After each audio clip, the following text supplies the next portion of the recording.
목사님 나오셔서 목자의 심정이라는 말씀 전해 주실 때 여러분 큰 은혜 받으시기 바랍니다.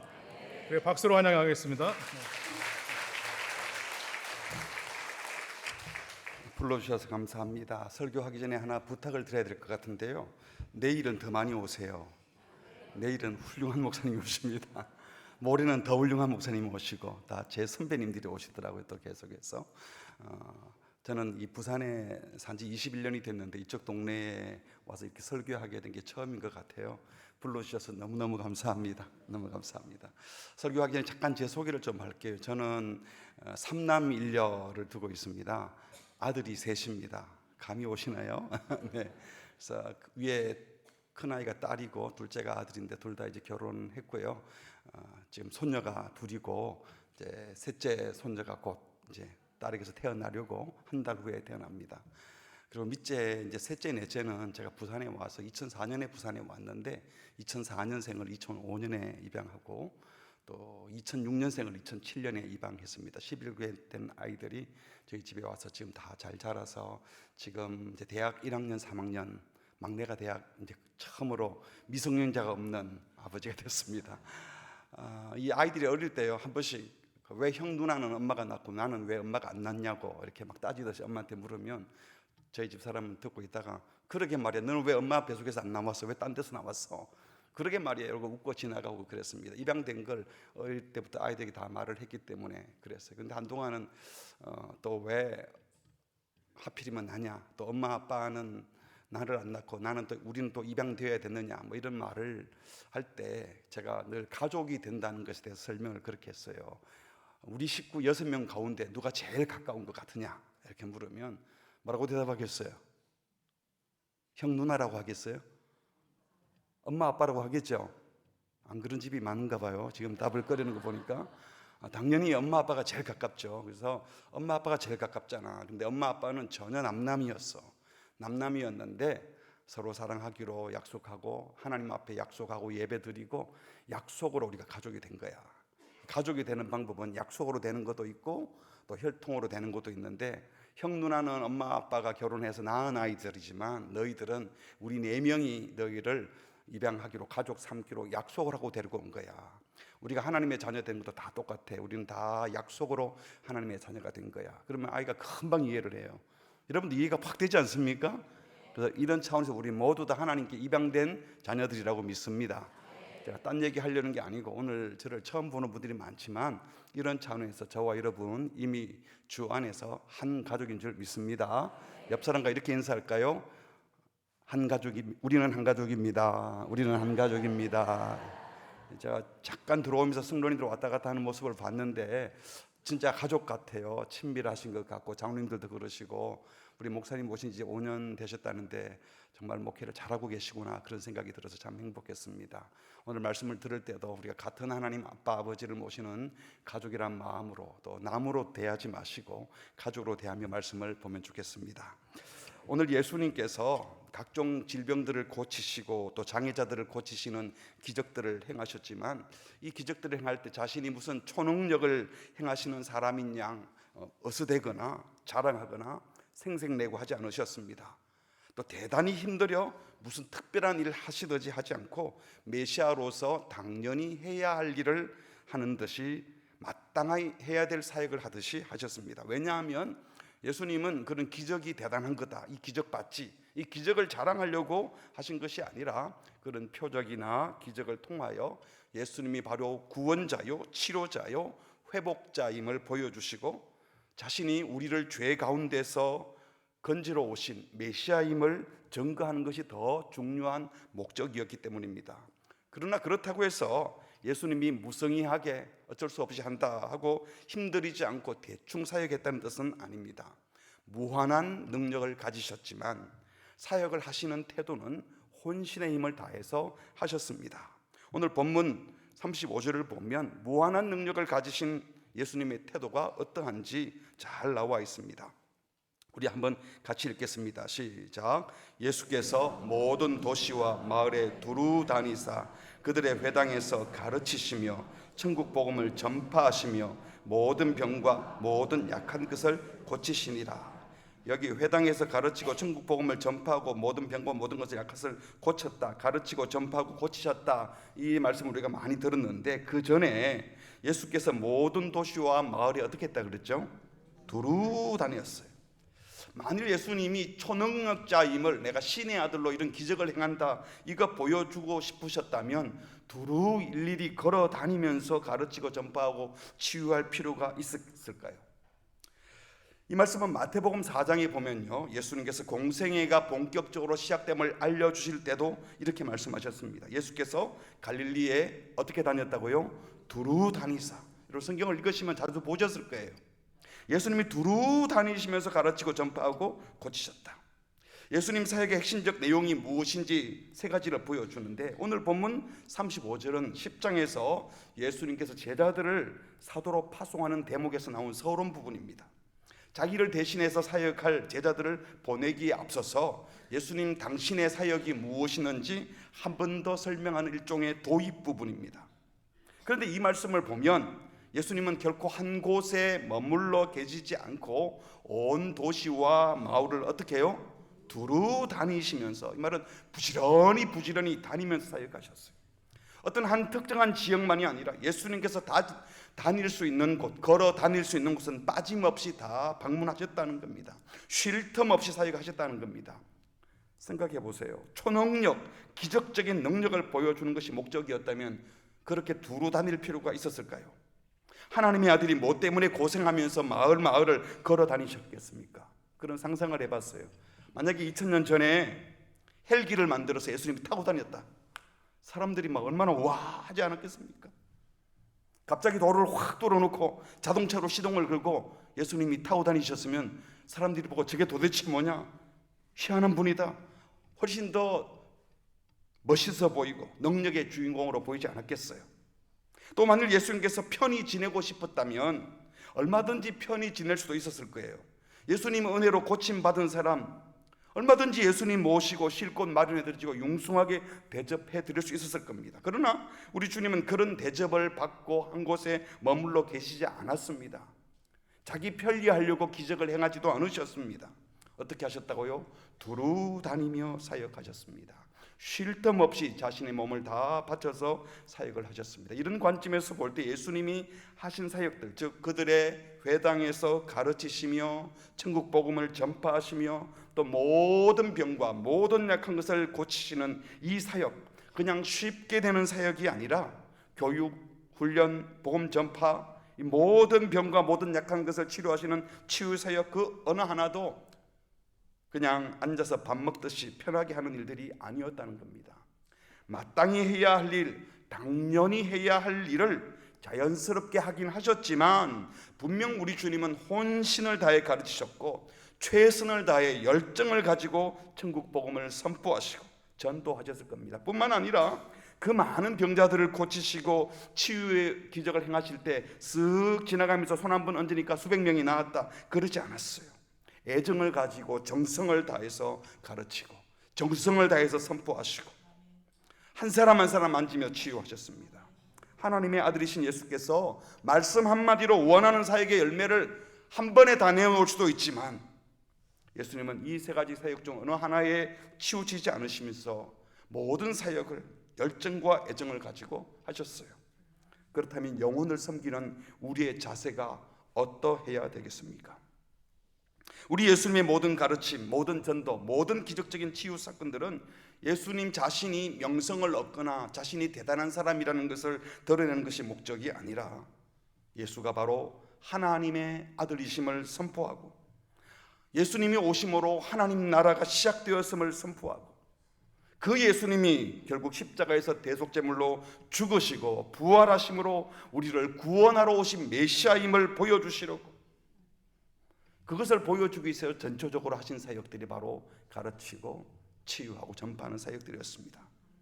그런데 영적으로 무지하며 영안이 어두웠던 종교 지도자들과 백성들은 예수님이 하시는 이 사역의 내용과 의미를 알지 못했습니다. 그래서 그 예수님을 비난하고 신성 모독죄를 짓는다고 시기하고 욕하고 율법을 모독한다고 말하고 성전을 모독한다고 하며 예수님이 귀신의 사주를 받고 있다고 비난하기까지 했습니다. 그럼에도 불구하고 예수님은 끝까지 모든 도시와 마을을 두루 다니며 그들의 회당에서 가르치고 전국 복음을 전파하시고 모든 병과 약한 것을 치유하는 사역을 쉬지 않으셨습니다. 최선을 다하여 하셨습니다. 우리가 예수 믿으니까 예수님이 은혜 주시면 그냥 대충 되는 것 없습니다.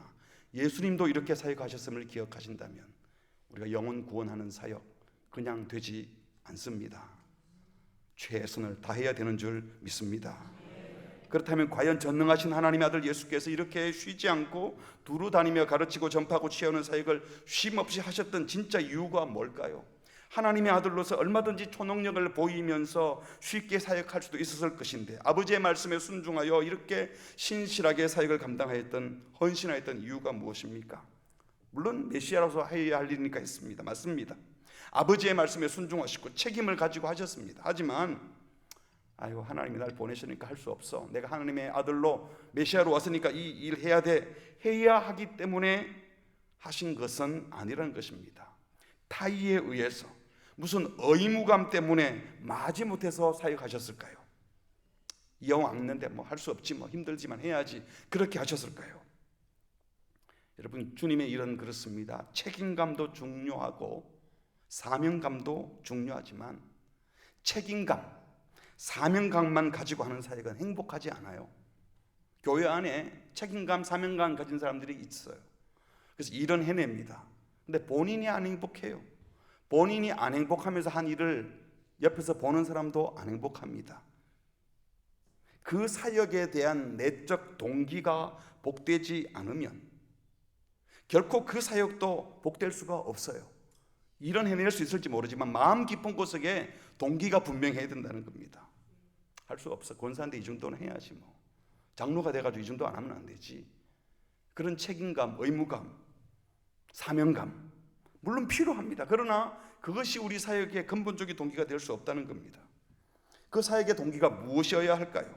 36절에 잘 나타납니다. 같이 읽겠습니다. 시작. 무리를 보시고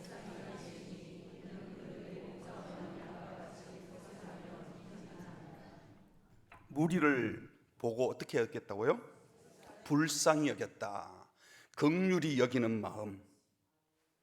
목자 없는 양처럼 고생하며 기진하는 백성들을 보고 불쌍히 여기는 그 목자의 심정에서 그 사역을 시작하셨다는 겁니다.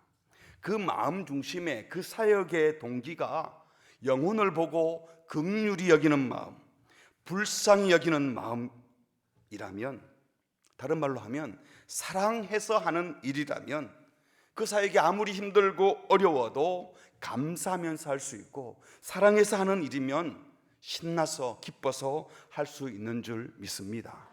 힘들죠. 저희들도 종종 그래요. 아유, 이 방에서 애들 키우는 거 안 힘들어요. 이 방에서 키우는 게 힘든 게 아니고 애 키우는 게 힘들어요 원래. 그렇지 않습니까? 자녀 키우는 거 그냥 힘든 거죠. 그럼 힘들면 안 행복합니까? 힘들어도 행복하잖아요. 대답을 하셔야 돼요. 힘들어도 행복하시죠?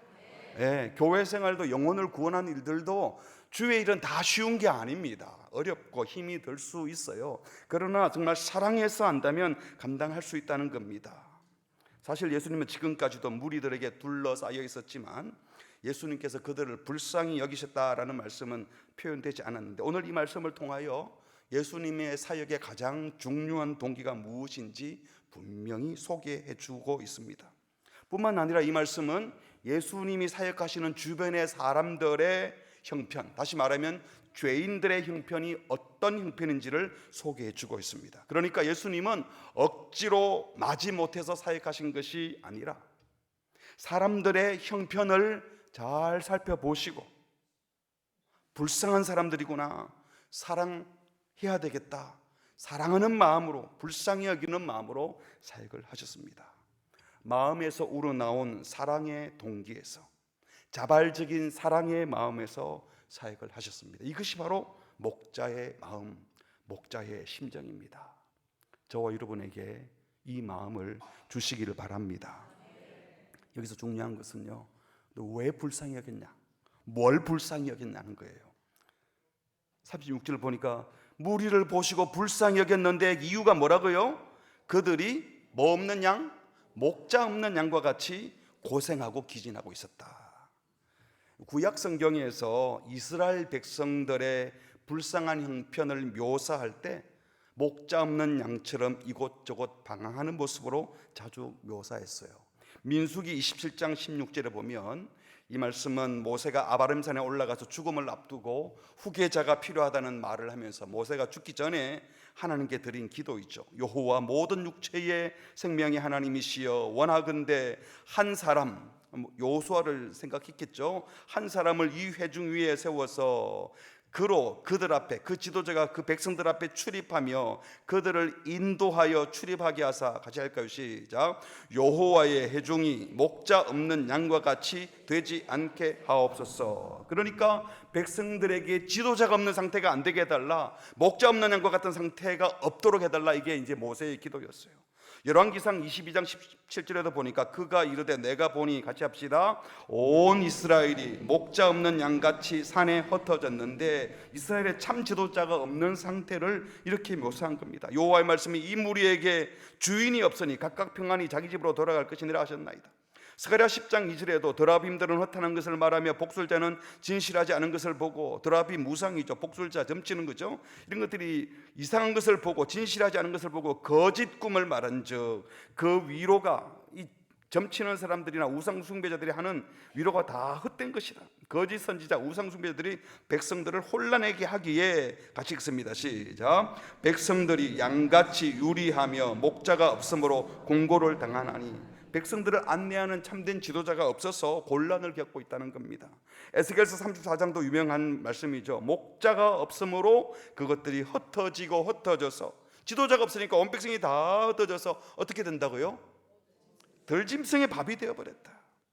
에스겔 선지자는 거짓 선지자들을 호통치면서 양을 먹이라고 했더니 자기만 먹는 이스라엘 목자, 양을 먹이라고 했는데 양을 먹고 있다는 거예요. 호통을 치면서 이스라엘 백성에게 참된 지도자가 없는 상태를 목자가 없는 상태라고 표현했어요. 그리고 에스겔 선지자의 말씀처럼 목자가 없으니 양들이 다 흩어져서 잘 사는 게 아니라 지도를 받지 못하니까 들짐승의 밥이 되고 만다. 영적으로 바른 지도자가 없으면 백성은 유리방황하게 되고 결국은 악한 권세에 붙들려 멸망하게 되고 만다는 것입니다. 그러므로 예수님께서 이스라엘 백성들의 형편이 목자 없는 양같이 고생하며 기진한다라고 하신 것은 바로 구약의 이런 배경을 두고 하신 말씀이에요. 제대로 된 올바른 영적 지도자가 없어서 고생하구나, 기진 상태에 있구나. 이 고생한다는 것은 괴로움을 당하고 낙담한다 이런 뜻이고요. 기진한다 이 말은 쓰러지다, 술에 만취해서 덜어눕고 곤두박질하는 상태를 말하는 겁니다. 통제가 안 되는 상태였죠. 자기가 자기를 가누지 못한다. 그러니까 목자 없는 양, 지도자 없는 백성들이 얼마나 불쌍하며 무력하며, 올바른 목자가 없으면 양들이 얼마나 회복할 수 없는 어려운 상태에 있는가, 절망적이다, 그 말씀을 하시는 것이죠. 그러니까 예수님 당시 이스라엘 나라에 목자가 없었습니까? 지도자가 없었나요? 서기관이 있었고 바리새인이 있었고 수많은 제사장들이 있었고 사두개인, 많은 종교 지도자들이 있었습니다. 율법을 해석하는 사람들이 다 있었고 율법을 어떻게 지키라고 가르치는 선생들이 많았습니다. 하지만 그들이 예수님이 보실 때에 성경은 들고 있었지만 백성들을 바로 인도하지 못하는, 양을 먹이는 목자가 아니라 약을 먹는, 잡아먹는 싹군 목자들이었다는 겁니다. 목자는 많았지만 참 목자들이 아니었기에 예수님의 눈에는 목자 없는 양처럼 방황하고 있다고 말씀하신 겁니다. 목자 없이 길 잃고 방황한다, 이 의미는 정확히 말하면 분명한 목적지로 인도함을 받지 못한다 이 말이에요. 제대로 인도를 받지 않고 있다, 방향이 없으니까 헤매고 있다는 겁니다. 그렇다면 그들이 누구의 인도를 받아야 되고 어디로 인도받아야 했는데 그렇지 못했다는 말일까요? 우리는 다 알죠. 구약에서는 누가 목자였습니까? 여호와는 나의 목자시니. 인생은 하나님이 창조하셨고 하나님의 인도함을 받아야 합니다. 구약에서는 그래서 하나님이 바로 인생의 참 목자였기에 다윗이 고백했잖아요. 여호와는 나의 목자시니 내게 부족함이 없으리로다. 왜 부족함이 없다고? 여호와가 나를 인도하시기 때문에.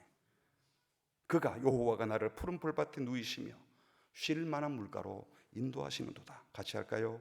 내 영혼을 소생시키시고 자기 이름을 위하여 의의 길로 인도하시는도다.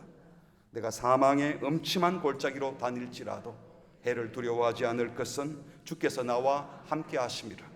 주의 지팡이와 막대기가 나를 안위하시나이다. 주께서 내 원수의 목전에서 내게 상을 차려주시고 기름을 내 머리에 부으셨으니 내 잔이 넘치나이다. 내 평생의 선하심과 인자하심이 반드시 나를 따르시니 내가 여호와의 집에 영원히 살리로다. 아멘.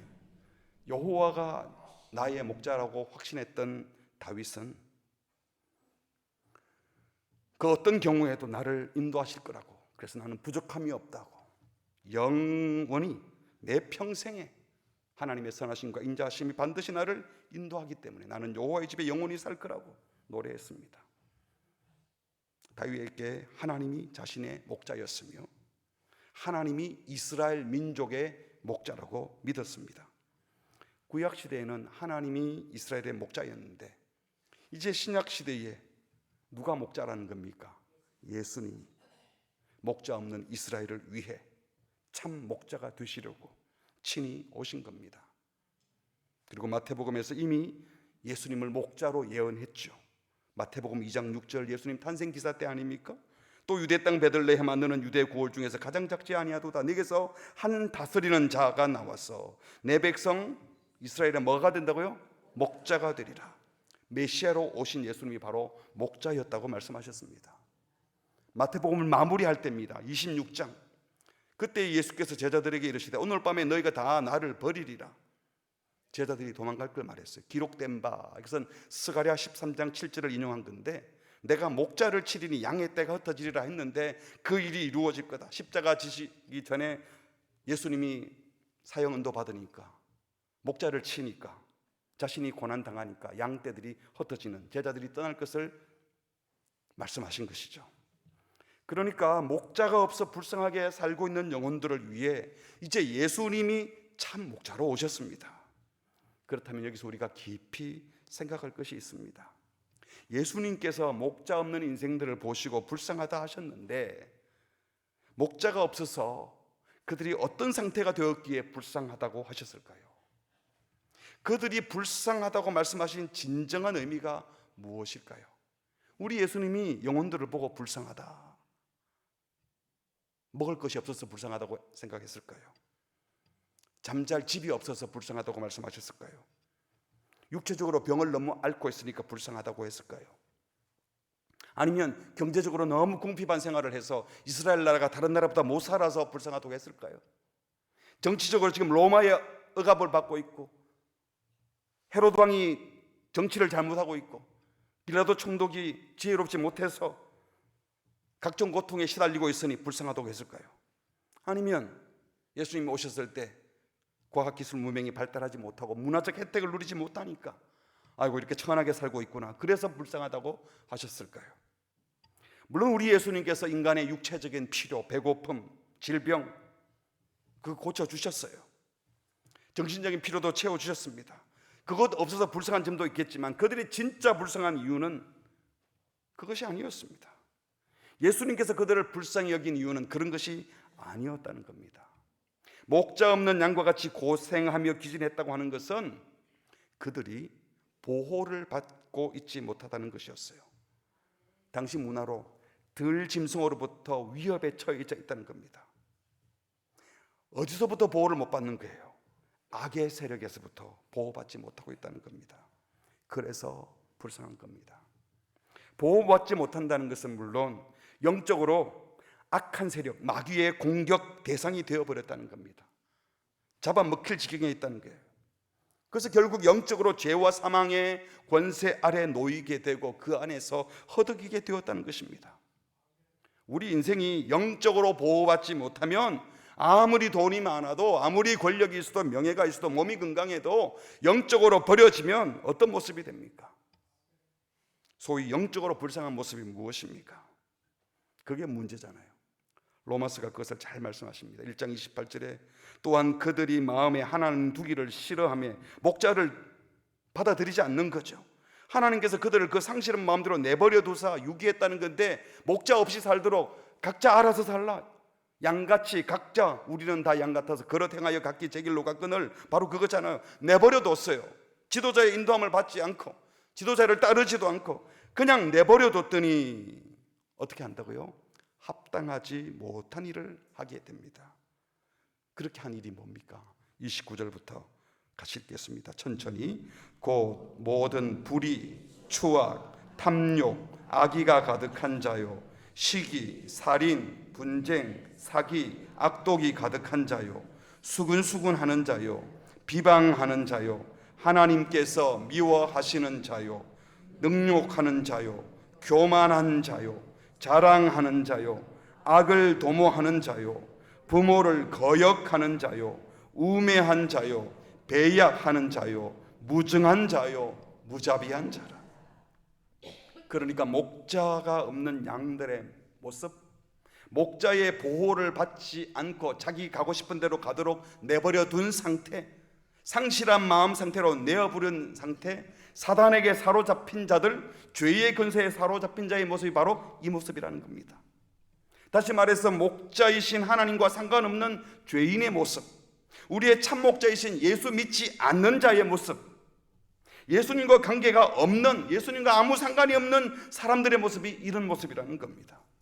그러므로 결국 불쌍하다는 것은 하나님을 모르는 영적인 무지, 하나님을 의식하지 못하는 영적인 무감각, 이게 불쌍한 겁니다. 근데 여러분들은 뭘 불쌍히 여기나요? 엉뚱한 사람을 보고 아유 불쌍하다, 안 됐다, 누구를 보고 그렇게 말씀하시는 겁니까? 예수 믿는 사람들이 그래도 동서보다로 내가 잘 살아야 전도도 할 텐데 하나님 돈 좀 주세요, 부자 되게 해주세요, 진급하게 해주세요, 혹시 그렇게 말한 적은 없나요?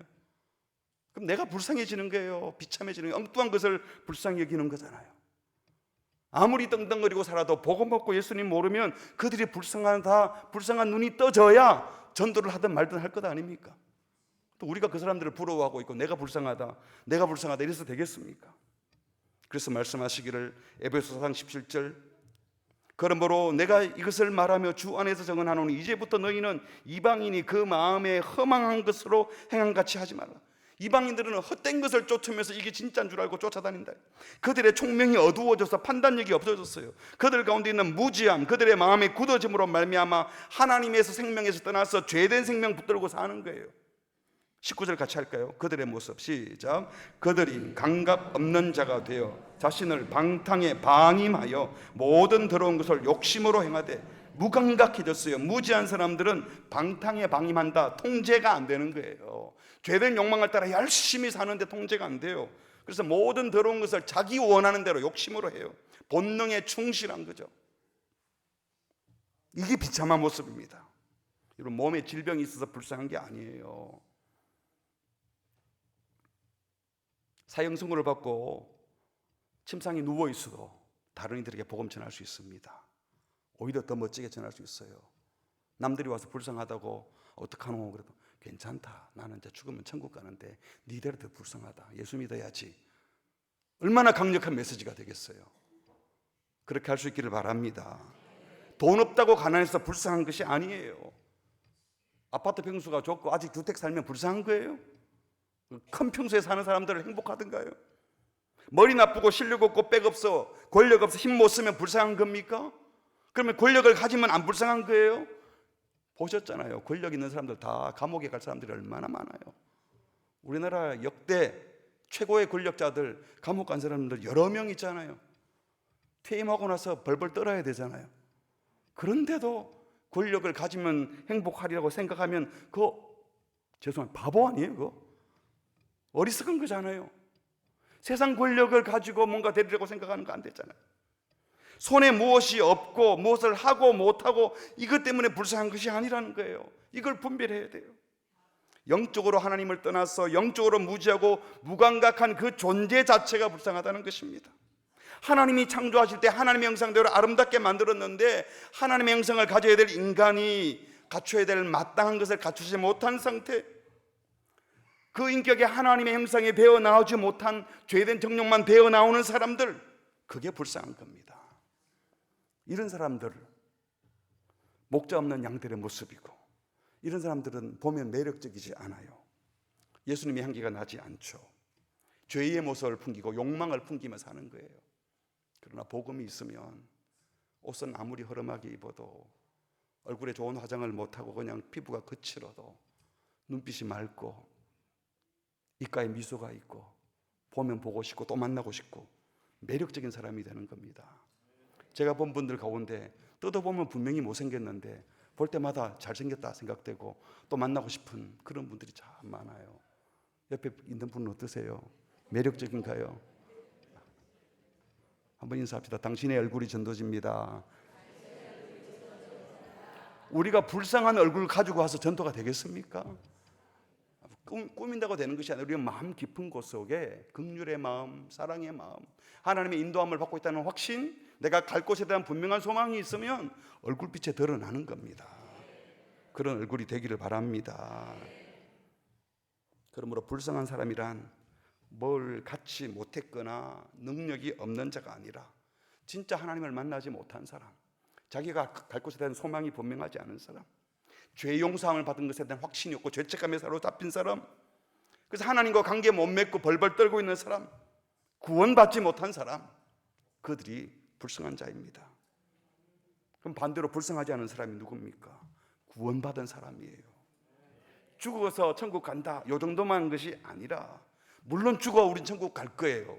근데 여러분, 죽어서 정말 천국 가고 천국 있음을 확신하면 지금 어떻게 살 것 같습니까?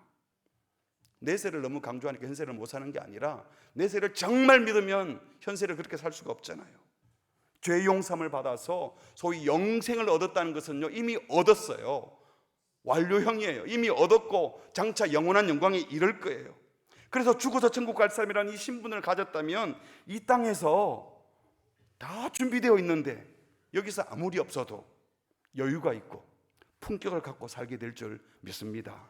열등감을 가질 이유가 없고 우쭐할 이유도 없어요. 그건 뭐 좀 가지다가 뭘 얼마나 우쭐하겠어요?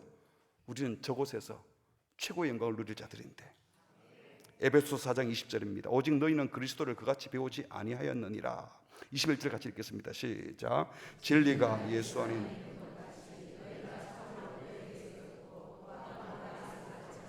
그에게서 듣고 또 그 안에서 가르침을 받았을진데, 예수님 안에서 계속 읽습니다. 너희는 유혹의 욕심을 따라 썩어져가는 구습을 따르는 옛사람을 벗어버리고 오직 너희의 심령이 새롭게 되어 하나님을 따라 의와 진리의 거룩함으로 지으심을 받은 새 사람을 입으라. 하나님이 보시기에 좋게 만드셨습니다. 보시기에 좋았더라, 보시기에 좋았더라. 마지막 사람을 만들고는 보시기에 심히 좋았더라고 했는데 이게 죄 때문에 다 망가졌잖아요. 예수님 안에서 이제 새로운 피조물이 되고 옛 사람을 벗고 새 사람을 입게 되어서 세상 사람들에게 이런 모습이 어디 있지?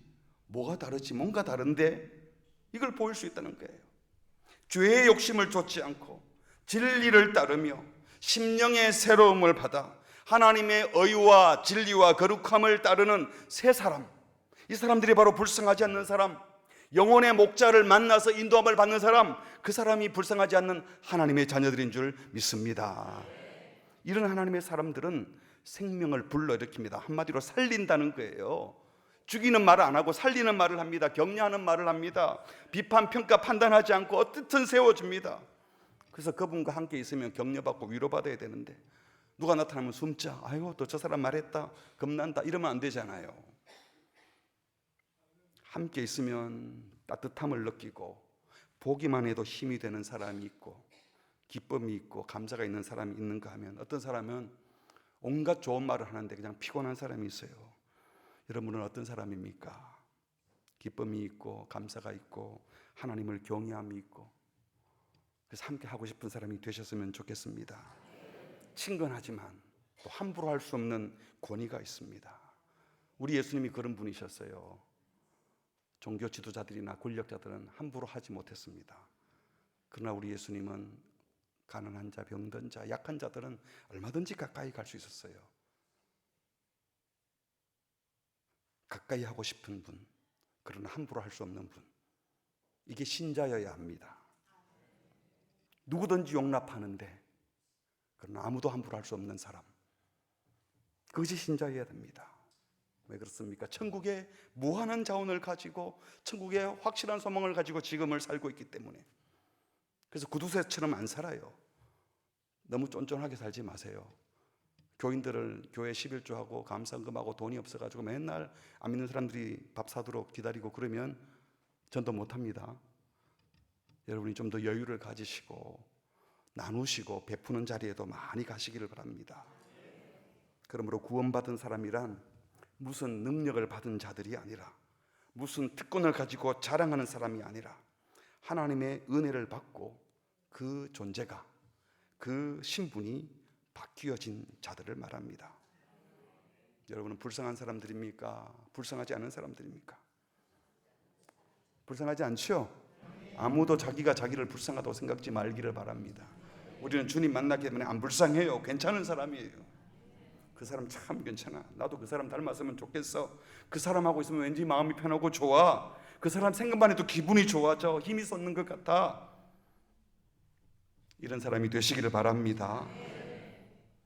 그러면 이렇게 구원받은 성도는 먹고 마시는 문제로 희희낙낙하지 않습니다. 소유의 문제로 있다 없다 가지고 즐거워하고 슬퍼하지 않습니다. 목자를 만난 사람, 영혼의 구원자 주님을 만난 사람은 더 이상 세상 사람들하고 먹을 것 더 많이 먹으려고, 돈 좀 더 가지려고 싸우지 않습니다. 생존 경쟁에 같이 뛰어들어가 싸우지 않습니다. 열심히 살아요. 또 경쟁하는 자리에 있기도 해요. 그러나 그것에 목숨 걸지 않는다고요. 자기 자존심 가지고 싸우지 않습니다. 제가 아는 어떤 분은 예수를 믿은 지 수십 년이 됐는데도 아이고 내가 서울대를 못 갔어. 근데 연대를 나왔어요. 근데 서울대 나온 사람 보고 늘 부러워가지고 60이 넘어도 그거 가지고 열등을 가지고 있다고. 내가 최근에도 어떤 분의 그 소리를 듣고, 저는 뭐 근처에 안 가봤지만 연대만 가도 대단하겠구만 이러면서 말을 하고 말았는데요. 그런 학력 컴플렉스, 여러분 혹시 아직도 그런 거 갖고 있으면 전도할 수 있겠습니까? 모든 열등감 주님 앞에 내려놓고 나는 존귀한 존재이다, 하나님 나를 얼마나 사랑하시는데 만족하시기 바랍니다. 남보다 더 높아지려고 하지 마시고 그냥 주님 앞에 서 계시면 주님이 나를 얼마나 이뻐하는지 알게 되면 힘나요. 짐승들은 무조건 싸우죠. 그러나 사람은 그렇지 않습니다. 신자는 권력 앞에 항복하지 않고 다른 사람의 힘과 능력 앞에 무릎 꿇지 않습니다. 오히려 신자는 그 사람의 사람됨, 겸손함, 포용력, 배려, 넉넉함, 사랑, 용서, 용납, 이런 것에 존경을 표하고 그걸 귀히 여깁니다. 그걸 부러워하고 그런 사람을 보고 이 사람 앞에 내가 무릎 꿇고 싶다, 존경하고 싶다 하는 마음이 들어야 한다는 것입니다. 우리 예수님께서는 이렇게 목자 없는 양 같은 백성들을 보시면서 그들을 불쌍히 여겼습니다. 그래서 사랑의 동기로 가르치고 전파하고 치유하는 사역을 하셨습니다. 그래서 그들로 하여금 풍성한 삶, 하나님을 영적으로 만나 천국 시민다운 인생으로 바꾸어 놓고 싶은 그 간절한 사랑, 열망 때문에 이제 시급히 이 사역을 감당할 동력자들이 더 필요로 했습니다. 그래서 이들을, 불쌍한 백성들을 보시면서 제자들에게 말을 합니다. 37절, 이에 제자들에게 이르시되, 이 말은 불쌍한 사람들이 있다, 이 사람들에게 목자가 필요하다 라는 말씀을 하고 난 다음, 추수할 것은 많은데 일꾼이 적구나. 누구 들으라고 하는 얘기라고요? 지금 제자들 보고. 그러므로 추수하는 주인에게 청해서 추수할 일꾼들을 보내어 주소서 하라 하시니라. 예수님은 지금 예수님을 따라오는 수많은 무리들을 보면서, 예수님의 말씀을 들으려고 따라오는 많은 사람들을 보면서 추수할 만큼 무르익었는데 추수권이 없는 어려운 상황에 있는 밭으로 생각했습니다. 그래서 무리들이 바로 추수할 대상들이었어요. 어떤 의미에서 불쌍한 자들이 많을수록, 안 믿는 사람들이 많을수록, 복음을 만나지 못한 사람이 많을수록 추수할 일꾼들이 더 많이 필요하다는 것입니다. 불쌍한 자들이 많이 보인다면 그것이 바로 아름다운 사명이 싹이 튼 겁니다. 1차적으로 일꾼은 그 당시 소수였던 제자들을 가리키는 것 맞습니다. 예수님은 제자들에게 추수하는 주인에게 청하여 추수한 일꾼들을 보내어 달라고 하라라고 명령하셨습니다. 이 말씀을 다른 말로 하면 올바른 목자, 참 목자들을 요청하라는 말씀이죠. 이 말씀은 결국 당시에 수많은 종교 지도자들 많이 있지만 이 사람들 가지고 안 된다. 이 사람들은 영혼을 추수할 일꾼들이 못 된다. 참 목자가 아니다.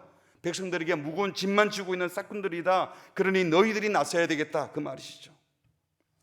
당시 그 사람들 종교적으로 흠잡을 데 없는 사람들이었어요. 일주일에 2번 금식하고 11조를 드리고 구제와 기도에 힘을 쓰고 요즘 말로 하면 좋은 교인이었습니다. 그런데 예수님은 회칠한 무덤, 독사의 자식이라고, 속에서 더럽고 썩은 것을 내놓는 무리들이라고 야단치셨습니다. 그들에게는, 그 종교 지도자들에게는 위로, 사랑, 격려, 기다림, 용납 이런 것 없었습니다. 온통 비판, 비난, 정죄, 다툼, 싸움만 가득하면서도 스스로 자기는 경건하다고 주장하고 있었습니다. 오늘 본문에 예수님께서 보내어 주소서 하라, 이 말은 떠밀다라는 의미를 가진 강력한 용어입니다. 강제적으로 밀어내어 달라라는 뜻입니다. 그러니까 이 하나님의 일꾼은 자기가 원한다고 스스로 할 수 있는 것이 아니라 전적으로 하나님의 섭리에 의해서 택함을 받아야 한다는 뜻도 됩니다. 하나님이 뽑으시고 정하신 참 목자들이 많이 필요한 때라, 그 말이에요. 이런 목자를 보내어 달라고 기도하라는 말씀입니다.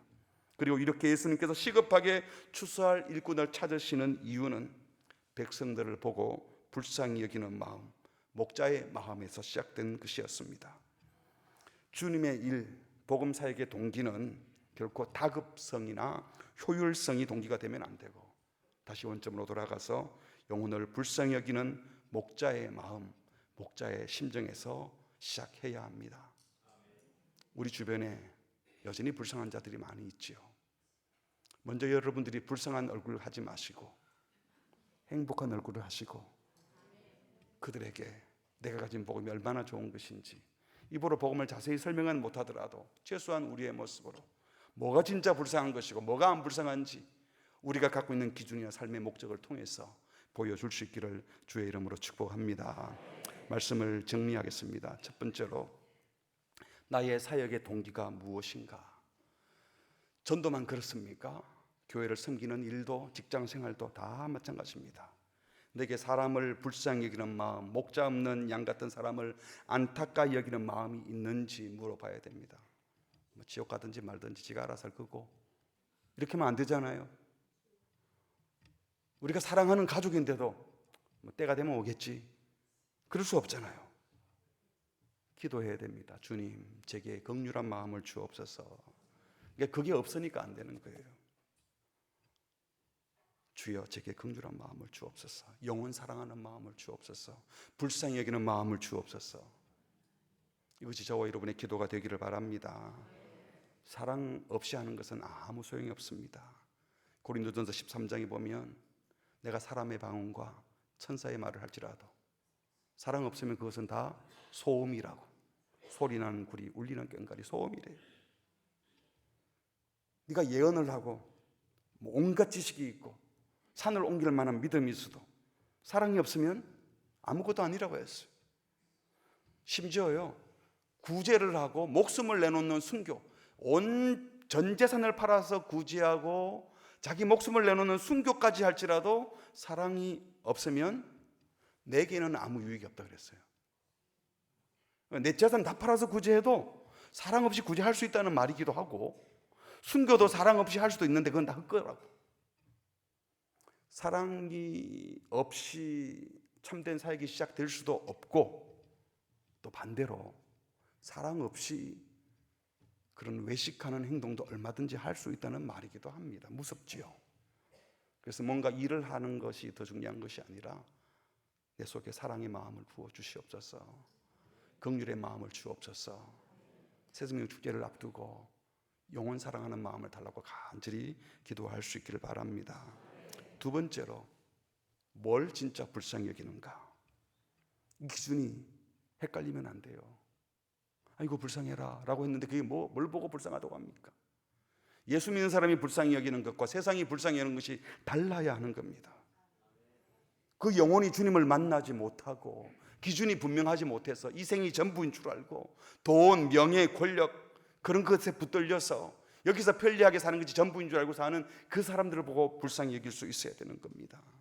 예수 믿었는데 전혀 성장하지 못하고 자라지 못하는 사람들, 예수님 닮으려고 애를 쓰지 않고 그냥 교회만 꾸역꾸역 오는 것 보고도 불쌍한 마음이 또 들어야 되는 겁니다. 소유하지 못했다고 불쌍한 것이 아니라 주님이 우리 속에 없는 것이 불쌍한 겁니다. 불쌍히 여기는 기준이 달라야 세상 사람들을 만날 수 있어요. 만약에 그런 기준이 아니면 전도하려면 전부 다 그냥 연봉이 높아야 되고 몸 다 건강해야 되고 아들, 딸, 시집, 장가 다 잘 가고 잘된 것만 들고 가서 전도해야 되겠어요? 그러면 복음이 전해지는 것이 아니라 죄된 욕망만 부추기는 겁니다. 오히려 우리가 부족해도 세상적으로 갖지 못한 것이 많아도 얼마든지 이 기준만 분명하다면 복음 전할 수 있는 줄 믿습니다. 마지막 세 번째로, 우리 예수님께서 수많은 무리들을 보고 출소한 일꾼을 보내어 달라고 하라 간절히 간구했습니다. 오늘 우리도 직접 나가서 전도해야 하고 또 일꾼들이 필요한데 내가 직접 못 가면 거기에 필요한 사람을 보내주십시오. 주님이 보내주셔야 됩니다 라고 간절히 간구하셔서 우리 더 자람 교회가 영혼을 정말 불쌍히 여기고 바른 기준을 가지고 불쌍히 여기고 살려내고 구원하는 교회가 되시기를 주님의 이름으로 축복합니다. 아멘. 우리 한번 같이 찬양할까요? 혹시 반주가 준비됐나요? 네. 혹시 주님 마음 내게 주소서, 네, 보소서 주님 나의 마음을 반주 부탁드립니다. 이 찬양 가사를 생각하면서 우리 주님 마음 붙들고 찬양하겠습니다.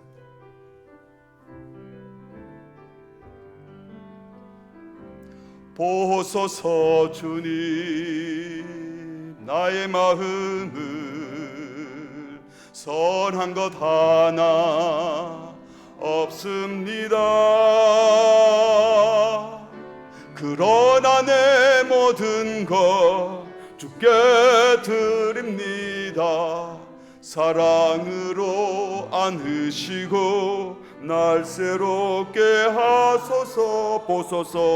보소서 주님 나의 마음을 선한 것 하나 없습니다. 그러나 내 모든 것 주께 드립니다. 사랑으로 안으시고 날 새롭게 하소서. 주님 마음 내게 주소서. 내 아버지 주님 마음 내게 주소서. 나를 향하신 주님의 뜻이 이루어지도록 주님 마음 내게 주소서. 보소서 주님, 보소서 주님 나의 마음을 선한 것 하나 없습니다. 그러나 내 모든 것 주께 드립니다. 사랑으로 안으시고 날 새롭게 하소서. 주님 마음 내게 주소서. 내 아버지 주님 마음 내게 주소서. 나를 향하신 주님의 뜻이 이루어지도록 주님 마음 내게 주소서. 내게 사랑을 가르치소서. 내게 사랑을 가르치소서. 당신의 마음으로 용서하게 하소서. 주의 성령 내게 채우사 주의 길 가게 하소서. 주님 당신 마음 주소서. 주의 성령 내게 채우사 주의 길 가게 하소서. 주님 당신 마음 주소서. 더 높은 소리로 주님 마음 내게 주소서. 내 아버지 주님 마음 내게 주소서. 나를 향하신 주님의 뜻이 이루어지도록 주님 마음 내게 주소서. 주님 마음 내게 주소서. 내 아버지 주님 마음 내게 주소서. 나를 향하신 주님의 뜻이 이루어지도록 주님 마음 내게 주소서. 우리 같이 기도하겠습니다.